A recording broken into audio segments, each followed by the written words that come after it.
Hola, buenas. Mi nombre es Raquel y me hicieron una analítica el doctor Serrano en el que me analizaron la autoinmunidad y me sale un valor positivo, el antineuronal recoverina, me sale positivo. Y la verdad que lo estuve mirando por internet y hice mal en mirarlo. Bueno, pero ya te dije que no te preocuparas, ¿eh? A ver, la inmunidad tiene unos patrones muy definidos, hay determinados síndromes que son muy característicos, por ejemplo, la epilepsia relacionada con los anticuerpos anti-Gas65, la encefalitis anti-NMDA, la encefalitis LGI1, y luego hay un montón de cuadros de naturaleza autoinmune que tienen biomarcadores random, inespecíficos, que no tienen valor patogénico, que simplemente nos sirven para orientarnos de que eso puede tener un origen autoinmune, pero no tienen un significado. Seguramente ha hecho lo que no se debe hacer, que es mirar en internet qué significa la antirrecoverina, que si síndromes paraneoplásicos, tú no tienes un síndrome. Según miré ponía que tenía ya cáncer, vamos. No es exacto, porque todo depende del título del anticuerpo y depende del contexto clínico, ¿vale? Entonces, no tiene ningún significado patológico, ¿vale? Lo valoraremos en su día de forma más exhaustiva, pero ya te digo de antemano que eso a mí no me significa nada. No tiene ningún significado inmediato. Si te hubiera salido un anticuerpo anti-LGI1 a título alto, pues yo te diría, pues esto sí tiene valor y tiene un correlato clínico que tenemos que tratar, ¿no? Si te hubiera salido un anti-Gas65, por supuesto, ¿no? Eso sí tiene para mí un significado. No eres la única, que tiene recoverina positiva. Y tengo pacientes. ¿Y eso qué significa? ¿Qué es lo que es? Pues ya te digo, una inmunoreactividad, es decir, una activación del sistema inmunológico que no tiene un significado patogénico. Eso es el concepto de biomarcador. Es decir, no es un diagnóstico, no establece un diagnóstico, pero te pone en la pista de que hay un movimiento inmunológico que puede estar detrás de lo que te está pasando, y por eso esa es la sospecha que teníamos. Es decir, que simplemente nos corrobora que la idea que teníamos inicialmente puede ser correcta. Que la epilepsia mía, por ejemplo, sea de origen autoinmune. Puede ser de origen autoinmune, pero eso no significa que sea paraneoplásica, no tiene nada que ver, son cosas totalmente diferentes, ¿no? Vale, pues muchas gracias.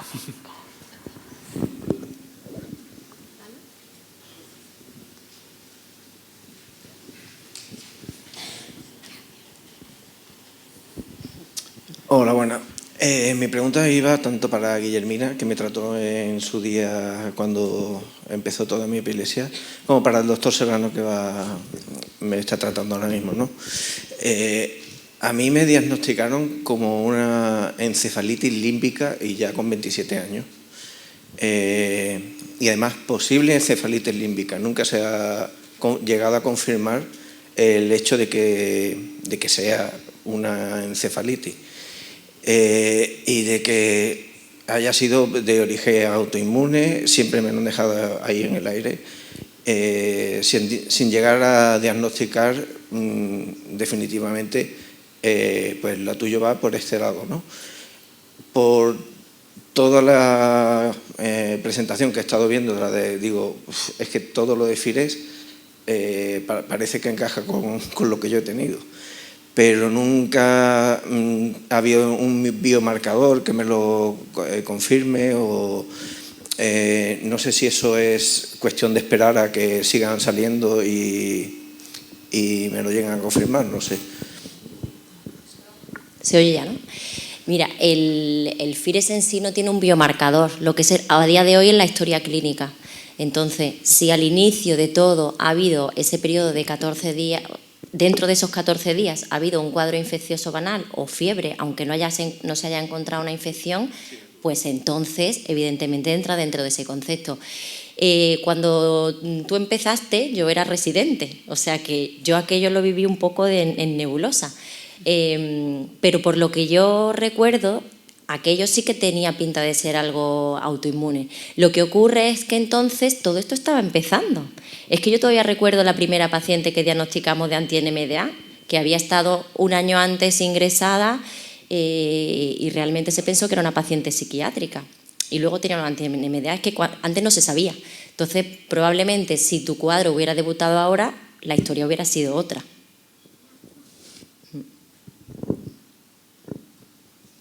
No sé, Pedro, si tú quieres añadir algo, porque preguntaba él. No, perfecto. A ver, sí, una cosa. No es requisito tener un anticuerpo para tener una encefalitis límbica de origen autoinmune. De hecho, hay una escala de valoración que te clasifican el riesgo de padecer una encefalitis autoinmune y no es un requisito. Es decir, tú puedes tener en cuenta que todos los anticuerpos relacionados con encefalitis límbica se han descrito en los últimos 15 años. Puede que haya más, que no los conocemos. De hecho, hay más que se están descubriendo día a día. Pues probablemente aquellas encefalitis límbicas que corresponden a un anticuerpo que no está descrito, porque como no sabemos qué anticuerpo es, no podemos relacionarlas. Y eso no quiere decir que tengan un origen autoinmune y que haya que tratarlas como tal. Por tanto, no es incompatible el hecho de padecer una encefalitis autoinmune y tener todos los anticuerpos negativos. Y luego, con respecto a lo que antes estaba hablando también el doctor Serrano, a veces los anticuerpos salen positivos y a veces son solo falsos positivos. Las técnicas a veces nos dan esa... Incluso las repites y te puede salir, ¿no? O sea, que eso se sabe que es así. Entonces, hay que poner todo en contexto, ¿no? Entonces, si el anticuerpo en concreto que sale con el cuadro clínico no cuadra ni con la evolución, pues entonces no tiene valor. Siempre va a primar la clínica. En medicina siempre decimos que tratamos pacientes, no tratamos analíticas ni pruebas complementarias. Eso solo sirve de apoyo. Pero si no cuadra, lo que hay que quedarse es con la clínica del paciente. Bueno, Rocío, te quería preguntar, nosotros desde hace muchos años vamos diciendo lo del diagnóstico precoz, ¿no? Y de la medicina personalizada. Y yo quería concretar, en el materno hoy, ¿hay posibilidades de medio humano, técnico, para de verdad hacer un diagnóstico precoz en la epilepsia? Para diagnosticar la epilepsia, por supuesto, sí, y para, bueno, podemos aquí lanzar alguna lanza de algunas cosas que se pueden mejorar. Yo creo que a nivel genético estamos muy actualizados, o sea, esa parte, tenemos ahora unos compañeros que están muy interesados y muy proactivos, se están acelerando los diagnósticos, los tiempos de espera son más cortos, sobre todo en fenotipos concretos de epilepsia. Conforme el niño debuta, se está sacando la analítica de sangre y en un mes estamos teniendo los resultados genéticos, o sea que esa parte muy bien. Si falta algo en este sentido, yo creo que es que tengamos más oportunidad de monitorización larga, que ya la estamos teniendo, solo que por ahora tenemos una cama, pero nos gustaría tener más opción. Lo segundo, que creo que a pesar de que tenemos grandes profesionales para la interpretación de las pruebas de imagen, la oportunidad de hacer resonancia de 3 telas en los niños más pequeñitos, que habría que dormirlos, pues una cosa que también estamos trabajando para conseguirla, que eso serviría para las de origen estructural. Y quizá, pues lo que sí que falta un poco más en global, no creo que solo en niños, sino en adultos también, es la atención a las comorbilidades, es decir, tener pues, equipos de neuropsicólogos o de terapeutas que puedan analizar y continuar a estos pacientes en el apoyo y seguimiento y también en el apoyo a las familias. Creo que esa parte de la humanización de la familia y todo eso pues se podría mejorar, pero sí que pienso que es un hospital que diagnostica de manera muy precoz. Somos de los hospitales que más encefalopatías raras y poco frecuentes tenemos de España y por eso hemos pedido este tipo de soporte, ¿no? de convertirnos en CESUR o convertirnos en centro de referencia, porque la verdad es que en Andalucía lo que nos pasa siempre, tenemos más casos que nadie de muchas cosas, pero sin embargo terminan recogiendo los datos o haciendo investigación o tal en otras partes de España, cuando aquí tanto en grupo humano como en volumen como en ganas no nos gana nadie, ¿no? Entonces creo que por supuesto hay cosas que mejorar, pero que ya hay muchas cosas que han mejorado muchísimo en los últimos años. Yo llevo 15 años de neuropediatra y yo diría que esto ha dado un salto exponencial en los últimos 5 o 6 después de la pandemia, que fue un parón, que ya íbamos muy bien, se paró mucho, pero creo que hemos vuelto a coger la senda y que tenemos que estar muy orgullosos, la verdad.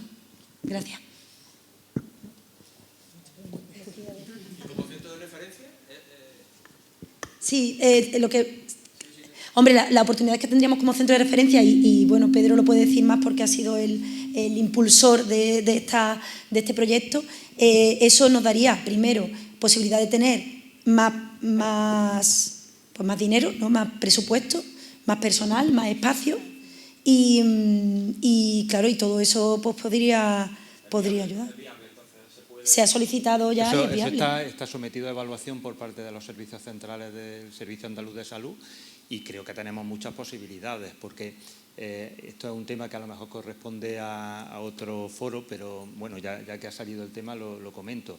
A nosotros, tal y como están estructurados los CESUR, que son los Centros de Referencia Nacionales, a la encefalopatía epiléptica eso no les vale, porque son centros, o sea, son criterios puramente quirúrgicos. Para aquellas epilepsias que se operan, que sabéis que son un porcentaje mínimo, los CESUR están muy bien, pero aquellas encefalopatías epilépticas, epilepsia de origen autoinmune, epilepsia de origen metabólico, que son epilepsias raras, eso no tienen centro de referencia, ni en Andalucía ni en España. Entonces, nuestra propuesta va dirigida precisamente a ese grupo aparte de que también hemos solicitado ser CESUR de cirugía de epilepsia porque también tenemos volumen para eso, pero consideramos que es más interesante todavía esto porque es que esto no existe en ningún sitio. Y, como ha dicho Rocío, tenemos potencialidad desde el punto de vista genético, somos centro ya de referencia del cribado neonatal para enfermedades metabólicas y nosotros tenemos una trayectoria que, como ha dicho Guillermina, en epilepsia de origen autoinmune pues muy larga y tenemos un equipamiento, tenemos un laboratorio de biomarcadores que no existe en ningún otro sitio de Andalucía. Sinceramente, sin pecar de falta claro.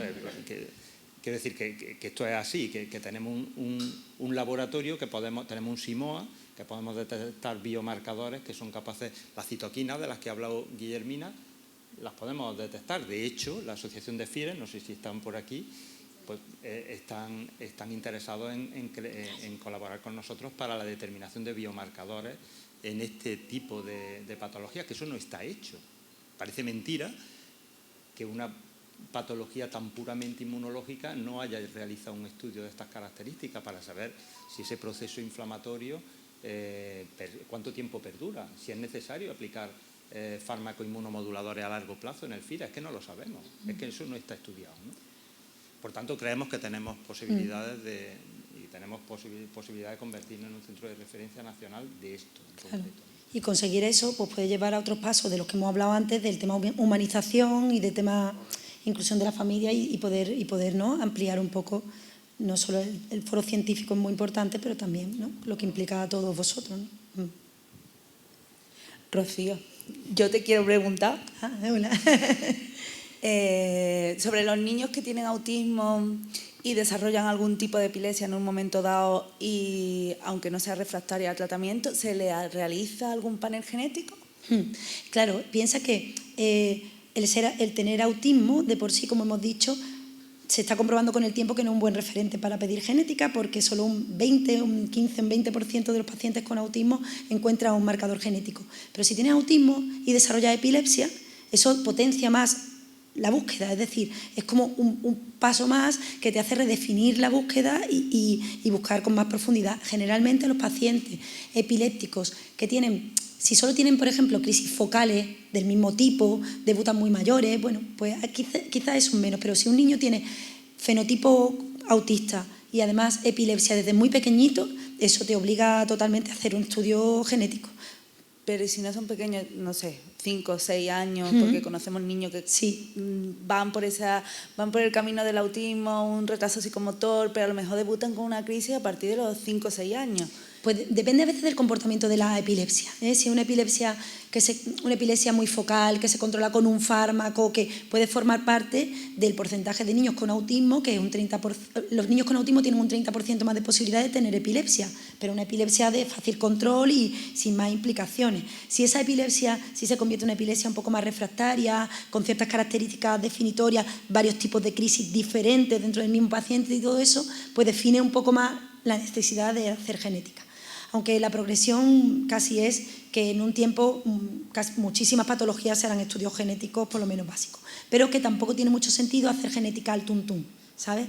Hay muchos padres ahora que asustados oyen genética y si no se la hacen aquí, pues se van fuera y te hacen una genética que no como ha dicho bien ella antes, las analíticas y las pruebas sin un contexto no sirven para nada. Y llegan padres que me traen un estudio genético hecho en un centro porque a ellos le han dicho que la genética sirve, se han gastado 1.000 euros, eso no tiene ningún descriptor claro y lo que traen es un montón de datos que no sirven para nada, ni tienen relación con su enfermedad, ni tienen nada, ¿no? Entonces, todos estos estudios tienen que estar dirigidos y, evidentemente, un niño autista que empieza con crisis epiléptica nos da un punto más para decir, oye, observa esta epilepsia de este niño porque puede que tenga una base genética que estudiar, ¿no? Pero si el conocido por quien está hablando con un Keppra a dosis baja pues se controla, lo normal es que no se haga un estudio más pormenorizado, a menos que eso evolucione de una manera más difícil, ¿no?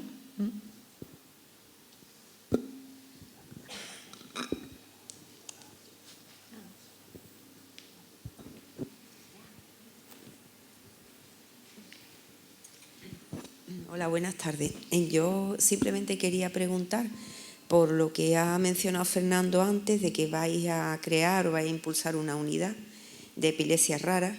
Bueno, a mí me interesa, bueno, a mí me conoce todo el mundo ya, yo tengo una de las más raras, de la zona del RAS, y también tengo unos cuantos amigos andaluces, padres serios interesados, que, bueno, pues que hablan conmigo porque soy la más vieja, no por otra cosa, y porque a ellos les interesa, están muy desesperados. Porque, en fin, es verdad que hay CESUR en otros sitios de España, no vamos a mencionar, pero que allí no consiguen nada, tampoco. Era por saber un poco en qué va a consistir. Vale. Yo creo que... Bueno, pues, a ver, la idea es crear un centro... A ver, en el estudio de las epilepsias raras y complejas, que es como se va a denominar, no es una cosa meramente tecnológica, es decir, no necesitamos... como se necesita, por ejemplo, en el tema de cirugía de la epilepsia, un neurocirujano especializado, mucho equipo tecnológico para localizar la displasia, poder operarla y tal. Aquí lo que necesitamos básicamente es un equipo de investigación, es decir, biólogos, genetistas, pero eso lo tenemos. Entonces, lo que nosotros pretendemos es constituir un grupo de personas interesadas en la investigación y en la asistencia de este tipo de patologías, que cada una, pues claro, hemos empezado por poquito, es decir, ya tenemos tratamiento para el síndrome de Dravet, para la esclerosis tuberosa, para el síndrome de Lennox-Gastaut, pero en el futuro tendremos tratamiento, ya tenemos tratamiento para el CDKL5, ¿no? La ganaxolona es un tratamiento específico para ese síndrome, en el futuro tendremos nominalmente para cada uno de los síndromes, pero eso va a salir de la investigación. Y eso tendremos que desarrollarlo. Eso es lo que queremos. Eso es lo que queremos hacer aquí, dentro de nuestras limitaciones, que tampoco somos, pero creo que nuestro granito de arena podemos aportar en ese punto. Y, por ejemplo, el SINGAP1 es uno de estos síndromes raros, sí, epilepsias pues, raras, ¿no? Son los que yo estoy coleccionando de Andalucía. ¿Cuántos SINGAP1 hay en España? Uy, pues hay ya 40. 40, pues hay más 40, de los que yo creía. Y en Andalucía hay como 11. Pero de los que son como familias más serias que comprenden que las cosas van por la investigación, habrá como 4, pero esos 4 están muy interesados. Entonces, a lo mejor pues podemos arrastrar, que no es porque tú des unos datos, se los dé a uno que está haciendo una tesis, eso no te va a solucionar, es investigación. Porque a mí de qué me sirve decir que mi hija no duerme y que se cae y que después eso se cuente en una estadística, eso está muy bien. Pero yo necesito otras cosas. Aquí lo que pasa mucho, creo que en Málaga nos pasa, yo creo, sí, que lo urgente no nos deja tiempo a lo importante. Y como decía Mafalda, ¿no? Entonces, lo urgente de la atención diaria del paciente y de la sobrecarga y de tratar la crisis de ahora de tu hija, sí, ha hecho que se alargue un poco el proceso de poder solicitar por una infraestructura, claro, que realmente, evidentemente, es fundamental para asentar todo esto. Y uno puede pensar en su hijo o en su hermano como individuo, pero si tiene uno una visión un poquito más amplia, igual que los médicos, podemos pensar en nuestro paciente de hoy, pero si tenemos una visión un poquito más amplia de grupo y de proyecto, sí, pues sí, evidentemente lo que se está haciendo ahora es la base de un proyecto que es muy importante. Sí, es muy importante. Creo que es fundamental que exista eso y vamos, los pacientes tenemos que colaborar con lo que podamos, porque vamos, yo para eso estoy aquí. Yo muchas veces me pregunto por qué estoy aquí y en todos los sitios, que ya son 26 años, muchas veces como que pierdo el fuelle. y después lo vuelvo a recuperar. No sé si sirve de algo. Vamos, el otro día vinieron 2 de Estados Unidos que se van a venir a vivir aquí ya porque ya van a jubilarse a verme. Y tú puedes buscar algo aquí en Málaga. Digo, aquí en Málaga hay gente estupenda, claro que puedo buscar.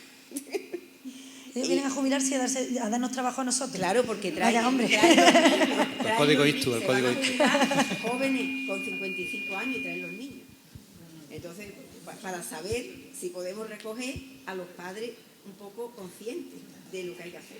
Yo recojo y así pues hacemos grupos. Claro. Bien, gracias. Pues nada, enhorabuena y muchas gracias por vuestro Muchas gracias a ti.